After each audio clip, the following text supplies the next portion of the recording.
Bonjour à tous et bienvenue dans cette nouvelle vidéo et aujourd'hui, The Batman, la critique, enfin. Alors, on va essayer de mettre un peu de nuance dans tout ça parce que ça fait quelques jours que je vois un petit peu les retours, les fameux retours sur le film. Et alors, c'est comme d'habitude, évidemment, complètement dithyrambique, c'est complètement emballé, ce que je peux comprendre et on va en parler, bien évidemment, dans cette critique. Mais c'est vrai qu'à chaque fois que tu as un film de super-héros de qualité, c'est toujours le meilleur film de super-héros du monde qui n'ait jamais existé, etc., etc., jusqu'à ce qu'il se fasse remplacer par un autre film de super-héros 5 mois ou 1 an après. Bon. C'est toujours le même problème. Je rappelle qu'il y a encore 3 mois, le meilleur comic book movie ever, c'était Spider-Man No Way Home. Bon, même si évidemment les deux films ne jouent clairement pas dans la même cour. Mais c'est vrai qu'il y a toujours cet emballement généralisé et j'avoue, un petit peu sans nuance. Bon, non pas que je n'ai pas apprécié The Batman, mais je vais essayer d'y mettre un peu de nuance dans cet emballement généralisé. Et pour vous parler aussi d'un problème que j'ai eu et qui, pour moi, finalement est assez majeur.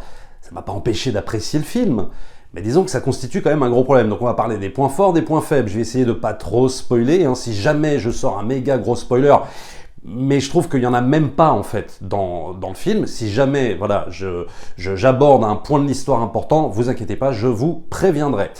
Alors, je n'ai rien à reprocher à The Batman sur la forme, qui est quasi exceptionnel, disons-le. C'est extrêmement réussi. Moi, Matt Reeves, c'est un réalisateur que j'aime beaucoup, et là, pour le coup, j'ai pas été déçu. Bon. Je n'ai rien à reprocher à The Batman, même sur le fond, c'est-à-dire sur le déroulement de l'affaire, sur le déroulement de l'histoire, de l'intrigue, qui est plutôt bien, même si il y a des petits bémols, et j'en parlerai un petit peu plus tard. Mais je crois que le problème majeur, en fait, de ce film, enfin, en tout cas, moi, le problème que j'ai eu avec ce film, c'est finalement le personnage de Batman et le questionnement en fait du personnage au sein de sa propre mythologie. Là, j'avoue que j'ai eu quand même un gros problème. Et pourtant, j'avais de gros espoirs au départ. C'est-à-dire que la scène d'introduction, pour moi, elle est magistrale. C'est-à-dire la façon dont Matt Reeves va réintroduire le personnage de Batman. Moi, je suis dans un film Batman, il n'y a aucun problème. J'y crois, il n'y a pas de souci. Même cette audace, en fait, de placer Batman au sein de cette enquête, carrément même avec les enquêteurs, ça c'est quelque chose qu'on voit assez rarement quand même. Je parle bien dans les films Batman, dans les films Batman. C'est quelque chose qu'on voit très rarement. Et ça, je dirais qu'il y a de l'audace, et ça m'a vraiment plu. Mais après, plus le film avance, et plus je me posais la question, je me disais, est-ce qu'il y a une véritable valeur ajoutée de mettre ce personnage-là, si emblématique, dans cette histoire? Est-ce que finalement, si on remplaçait Batman par un autre enquêteur dans ce film, est-ce que ça changerait quelque chose? Et cette question, elle m'a hanté en fait un petit peu pendant tout le film quand même. Et ça m'a posé un gros problème. C'est-à-dire que si je le compare, parce qu'on le compare beaucoup, non seulement à Seven, bon, hors Batman, et on le compare évidemment à The Dark Knight, qui pour moi, ce Batman-là, c'est quand même une belle réplique, je dirais, à The Dark Knight. Si on le compare à ces films-là, et même si on le compare même au film de Burton, moi, je pense personnellement que Burton, Nolan, voire même Snyder, ne négligent jamais la mythologie Batman, alors qu'ils ont leur propre histoire à raconter. En fait, tous ces cinéastes-là, ils ont bâti leur film par rapport au personnage de Batman. C'est-à-dire que le film a été pensé pour Batman et ça se voit. Et là, je dirais que c'est tout l'inverse. C'est-à-dire qu'en fait, ce projet, j'ai cette impression qu'il n'a pas été bâti pour la représentation de Batman et le questionnement de sa propre mythologie, mais qu'il a été fait et qu'il a été voulu par Matt Reeves pour raconter cette histoire d'enquête, de ville complètement corrompue, à la dérive, de parler aussi un petit peu de politique, ce qui n'est absolument pas gênant, puisque Nolan en parlait. Mais Nolan ne négligeait jamais la dimension mythologique du personnage. Il lui tordait le cou, il la piétinait, il ne faut pas exagérer, mais disons qu'il lui tordait le cou, il lui faisait mal à cette mythologie Batman. Il faut se rappeler, The Dark Knight, Rises, même Batman Begins, avec toute la thématique sur la peur, la construction d'un personnage par rapport à la thématique de la peur. Donc, on tord la mythologie Batman, on lui fait un peu mal, on l'esquinte, mais pour mieux la ressusciter, en fait. Et c'est toujours ce qui a été pour moi la priorité des films de Nolan, et c'est pour ça que je les adore. Malgré le côté hyper réaliste, ça n'empêche rien. Parce que les films de Nolan sont très réalistes. Mais là, j'ai vraiment l'impression de l'inverse en fait. C'est-à-dire que là, j'ai même pas l'inverse. C'est-à-dire que j'ai cette impression que Matt Reeves prend en prétexte en fait l'univers de Batman, il va prendre Gotham, il va prendre le personnage, il va en prendre certains codes, mais ce qui l'intéresse, c'est de raconter cette histoire, en fait cette histoire de mafieux, de ville corrompue, avec cette espèce de composition en fait de la ville dans une ambiance glauque, sale, poisseuse, etc. Et là-dessus, mais il n'y a rien à dire, c'est hyper réussi. Mais je me questionne encore de la place de ce personnage, enfin du personnage de Batman, dans cette histoire. Et il a beau même y mettre Catwoman, il a beau même y mettre les méchants, etc., donc The Riddler et compagnie, je me pose toujours cette question. Oui, bien sûr, ce n'est pas une origin story. Et heureusement, Matt Reeves évite encore l'origin story qu'on a vu un peu 1 milliard de fois. Et je veux bien accepter l'argument de ce Batman qui est en devenir, finalement. Mais, personnellement, je trouve qu'il n'en fait pas grand-chose. C'est-à-dire que, et c'est ça, pour moi, le gros problème. Là où Nolan, lui, il en faisait carrément la pièce maîtresse de son œuvre. C'est-à-dire que quand Batman Begins commence, il va te traiter, alors oui, il te raconte l'origin story, on est d'accord, sauf que lui, il va te la raconter à sa manière, à travers un personnage qui a peur, complètement. Burton, lui, va plus te parler de la folie, de la névrose. Et là, si on aborde plus ou moins ces deux points-là, et il les pose vraiment, Matt Reeves, bah, je trouve qu'il ne les traite pas assez. Et c'est ce qui m'a posé problème. D'où peut-être effectivement ce fameux questionnement qui m'a hanté en fait pendant tout le film, en me disant, bah ouais, moi je pourrais enlever Batman et mettre un autre enquêteur, pour moi, ça donnerait le même film en fait. Un film brillant sur la forme, un film brillamment raconté, même si j'ai des trucs à dire quand même sur la façon dont se déroule l'enquête, mais c'est quand même très bien raconté. Que vient faire Batman dans cette histoire? Et il a beau se servir de gadgets, etc., machin, pour moi, ce n'est pas suffisant. Et pourtant, ce film, on peut dire, non pas va remaker, mais va s'inspirer. On sent les inspirations de comics. On sent par exemple les inspirations de Batman Year One.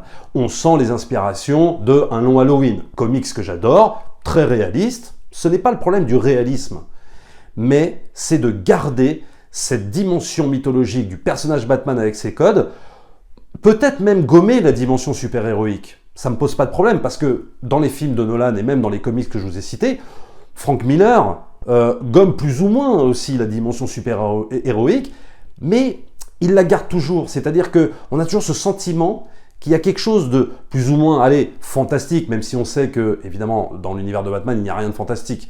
Mais il y a toujours cette dimension comme ça qui vient te titiller l'oreille en te disant « Attention, on est dans l'univers de DC Comics et il peut y avoir voilà, un petit élément fantastique qui va arriver. » Parce qu'il ne faut pas oublier non plus que Batman, bah, la ville de Gotham, il peut rencontrer Superman qui, lui, est complètement dans un contexte fantastique.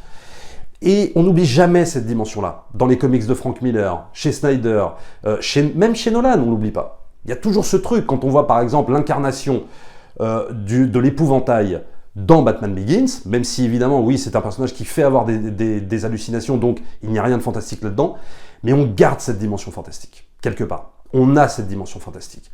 On a le monstre. Par exemple, quand on regarde Batman Returns de Tim Burton, même si oui, il n'y a rien de fantastique, Burton nous fait croire à du fantastique. Avec l'imagerie, avec l'utilisation de l'armée des pingouins, etc., etc. Tout ça nous rappelle du fantastique. Et ça fait partie pour moi un peu de l'ADN quelque part. Même si là, on ne va pas reprocher à Matt Reeves d'être revenu quelque part à l'essence même du personnage, c'est-à-dire le côté détective, et c'est ce que j'attendais moi aussi. Mais ça m'a posé quand même ce problème d'incarnation du personnage avec ses codes. Sur Robert Pattinson, j'ai rien à dire. Pour moi, il est remarquable, même si le tout manque un peu de nuance. Et c'est ce que je reprocherais un petit peu au film de Matt Reeves, c'est que le tout manque un peu de nuance. Dans la représentation du Batman, interprété par Robert Pattinson, il est excellent, hein, vraiment. Mais ça manque un petit peu de nuance, ça manque un petit peu parfois...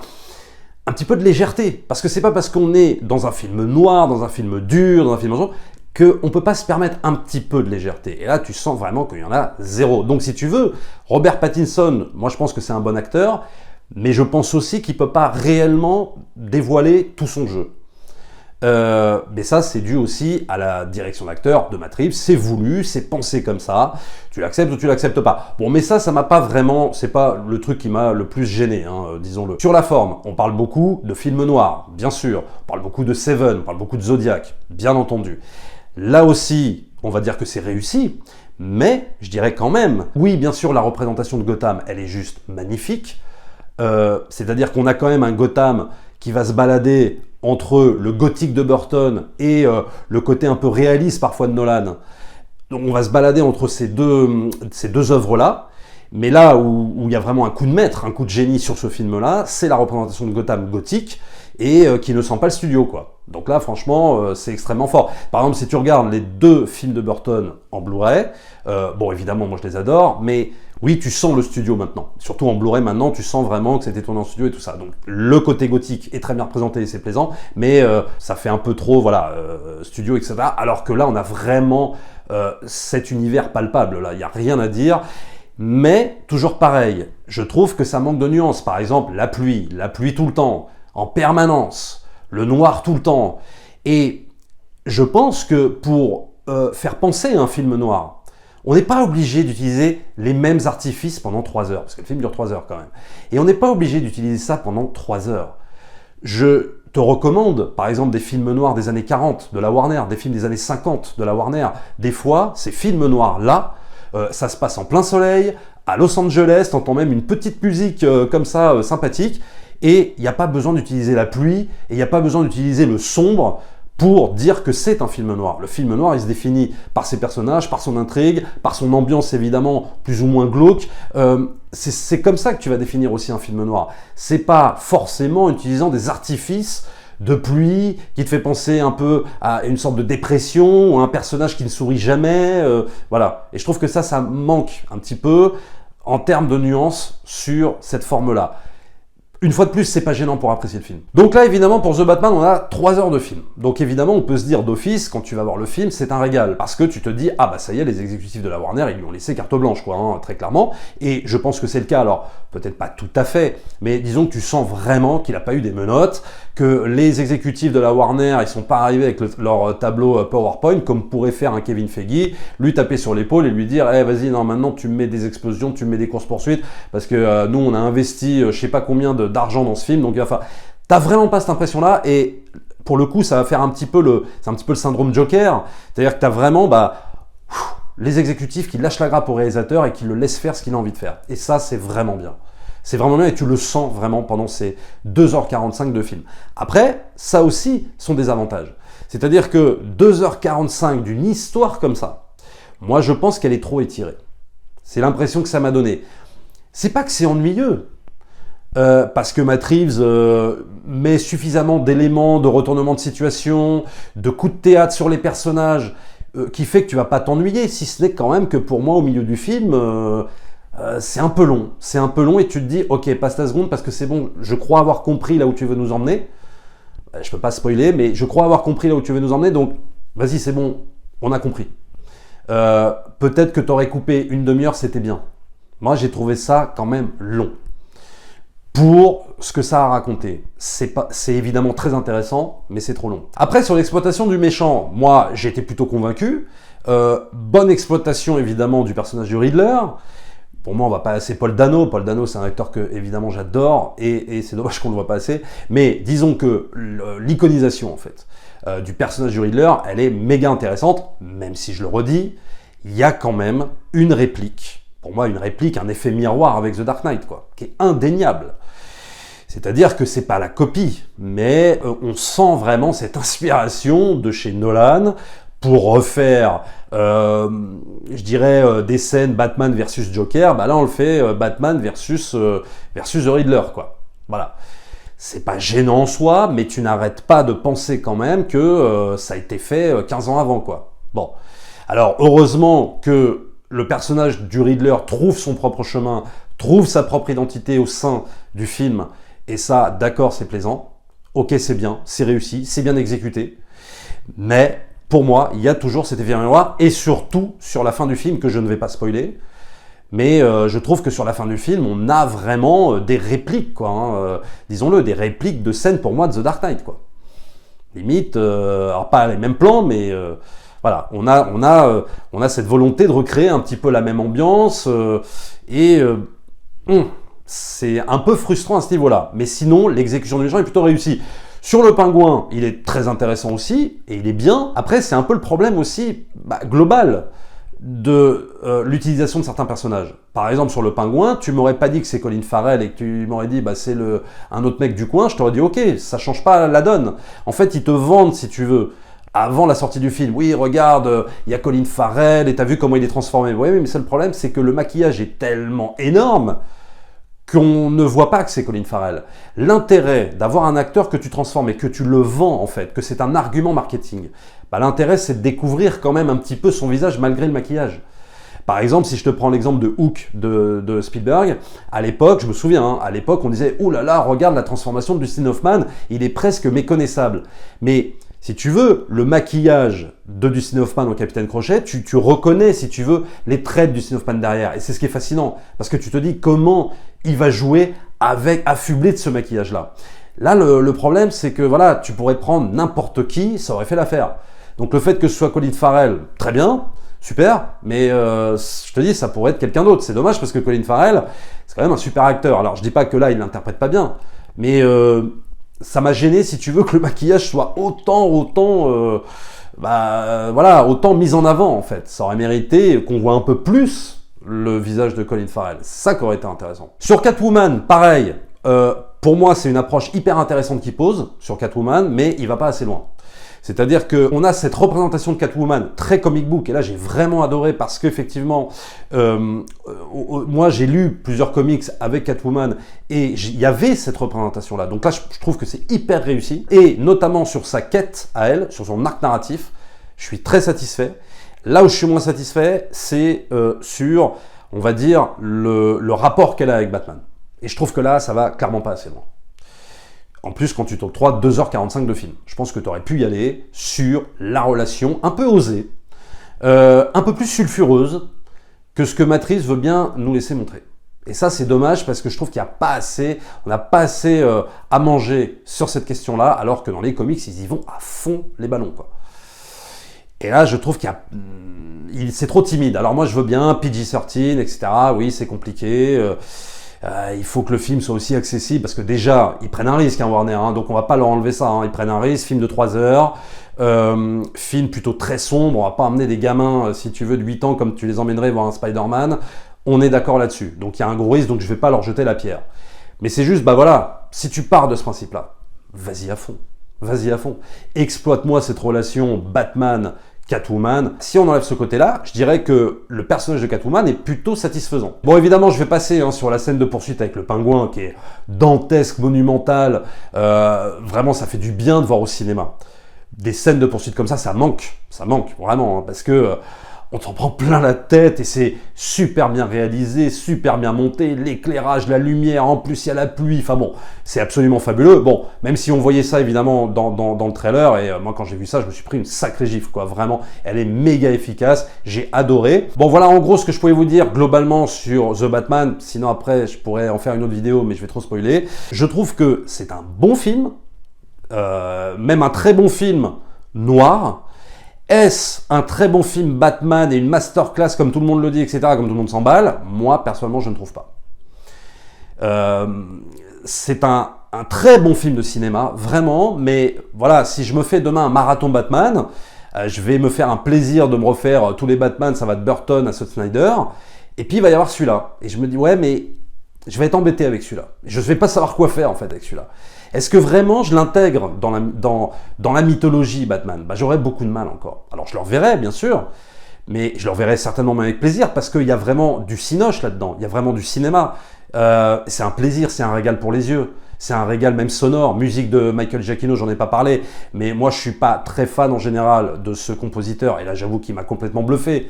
Donc oui, il y a des choses très très bien, mais c'est juste vraiment sur la mythologie Batman où je me pose encore des questions. A-t-il trouvé sa place? A-t-il trouvé sa place dans la mythologie Batman, parmi tous les films que j'aime de Batman, et même parmi tous les comics de Batman? J'avoue que j'ai un peu de mal avec ce film. je l'enverrai. Peut-être on aura l'occasion d'en reparler. J'espère qu'il va marcher, ce serait bien. Parce que, évidemment, ça change de toutes les marvelleries, de tous ces trucs-là. Bien sûr. Donc ce serait bien. Et peut-être même avoir une suite, même encore mieux, où on réintroduit la mythologie. Donc là, on verra. Ce sera peut-être intéressant. Mais oui, bien sûr qu'il faut encourager ce type de projet. Parce que là, on a des visions d'auteurs. Voilà, ça change un peu des cahiers des charges et tout ça. On a des visions d'auteurs. Donc il faut encourager, mais on peut aussi, on a le droit, de les critiquer. Abonnez-vous à la chaîne, likez, partagez comme d'habitude, et nous on se retrouve très vite pour une prochaine vidéo. Ciao!